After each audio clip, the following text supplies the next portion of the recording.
महात्मा बुद्ध आत्मज्ञान पाने के लिए कठोर तपस्या कर रहे थे, लेकिन उन्हें सफलता नहीं मिल रही थी।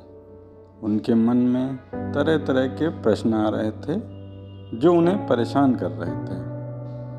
काफ़ी प्रयास करने के बाद भी उन्हें अपने प्रश्नों के उत्तर नहीं मिल रहे थे। इस क्रम में उन्होंने अपनी तपस्या को और भी कठोर कर दिया। वे वन नगर नगर घूमने लगे, अनेक स्थानों की यात्राएं की, लेकिन उन्हें अपनी शंकाओं के समाधान फिर भी नहीं मिले। अब बुद्ध के मन में कुछ निराशा आने लगी थी। वे सोचने लगे कि उन्होंने राजपाट, मोह माया सब कुछ तो त्याग दिया है, फिर भी उन्हें आत्मज्ञान क्यों नहीं हो पा रहा है। क्या कभी उनका जीवन सफल हो पाएगा? क्योंकि बुद्ध के प्रयासों में कोई कमी नहीं थी, इसलिए ऐसे उनके ख्याल उनके मन में आने लगे थे।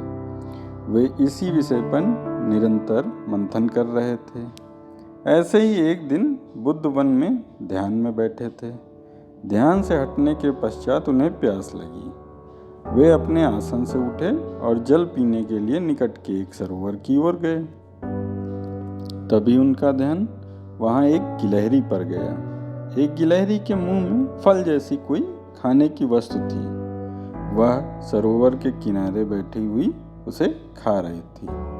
अचानक वह फल उसके मुंह से छूटकर सरोवर में गिर गया। गिलहरी कुछ क्षण तक तो देखती रही, फिर उसने सरोवर में छलांग लगा दी। कुछ देर में गिलहरी सरोवर से बाहर निकली और उसने अपने शरीर पर लगा पानी वहाँ झाड़ दिया। फिर वह दोबारा सरोवर में कूदी और बाहर निकलकर अपने शरीर पर लगे पानी को वहाँ झाड़ दिया। उसने ऐसा कई बार किया। उसका यह क्रम काफ़ी देर तक चलता रहा। बुद्ध गिलहरी के इस कार्य को देख रहे थे, लेकिन गिलहरी इस सबसे अनजान अपने काम में जुटी हुई थी। बुद्ध भी सोचने लगे कि इसके इस प्रयास से इस सरोवर का जल कभी नहीं खत्म होगा और ना ही इससे इसके मुंह से सरोवर में गिरा हुआ फल प्राप्त होगा। इसके बावजूद इसने हिम्मत नहीं हारी है। यह सरोवर खाली करने के काम में पूरी मोहब्बत से जुटी हुई है। अचानक बुद्ध को यह आभास हुआ कि जब यह गिलहरी हिम्मत नहीं हार रही है, फिर मैं तो मनुष्य हूँ। आत्मज्ञान प्राप्त नहीं होने पर निराश हो रहा हूँ। यह ज्ञान होते ही वह तपस्या के लिए चल दिए और एक दिन उन्हें आत्मज्ञान की भी प्राप्ति हुई और वो भगवान बुद्ध बने।